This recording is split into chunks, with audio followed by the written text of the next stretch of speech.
Canal negotiation and glide path preparation is the first part of the root canal preparation, and probably the most important part.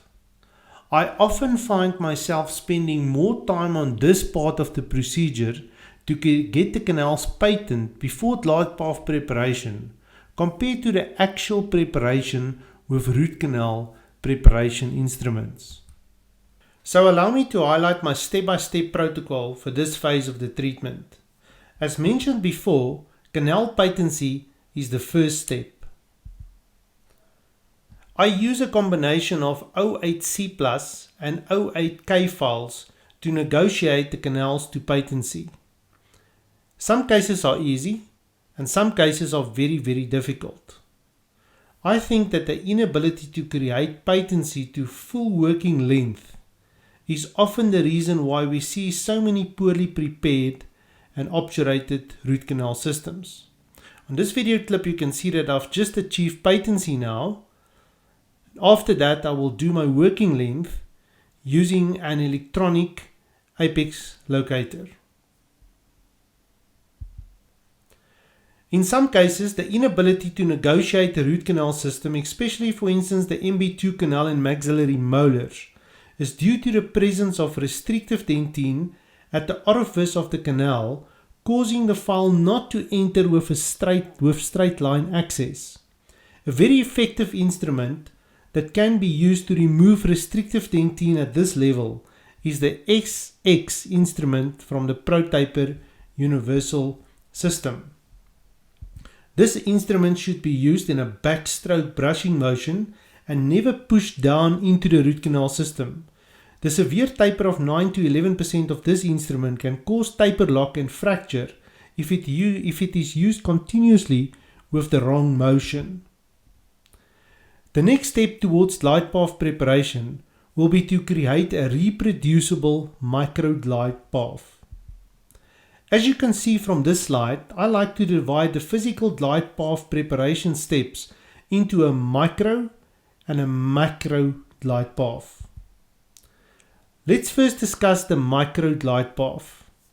A reproducible micro glide path can only be prepared with hand instruments, small handsy instruments like a size 08 or 10K file, depending on the initial size of the canal.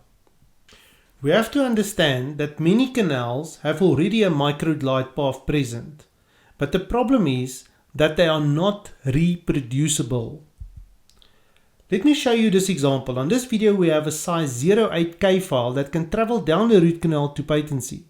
However, when we pull the file back out of the canal and try to push it back to working length, it hangs up somewhere on the canal wall. This means that there is a glide path, but it is not reproducible.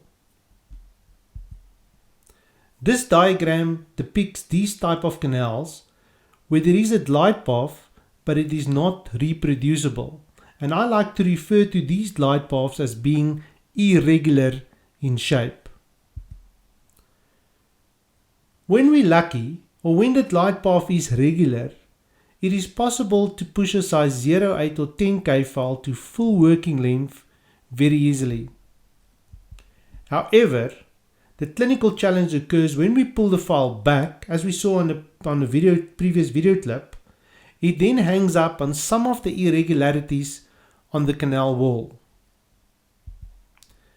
In these type of canals with an irregular glide path, it is advocated to take an 08 or 10K file to full working length, and then using small amplitudes, we have to make the file loose at 1 mm, then up to 2 mm, 3 mm and 4 mm from working length, according to the technique described by John West.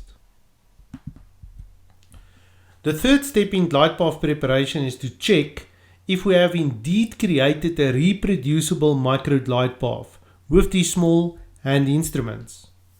To confirm this step, it is advisable to take a 10K file to full working length or patency, withdraw it for about 4 to 5 mm from working length, and then you must be able to push it back to working length with light finger pressure without any obstruction in its path of travel towards patency. This verification process will confirm the creation of a reproducible microglide path. Now we are getting to the last stage of glide path preparation, and that is to expand the microglide path using rotary glide path instruments, for example PathFiles or a single ProGlider instrument. This will create an even smoother and more regular glide path, making the root canal ready to accept any root canal preparation instrument with safety and respect for the root canal anatomy.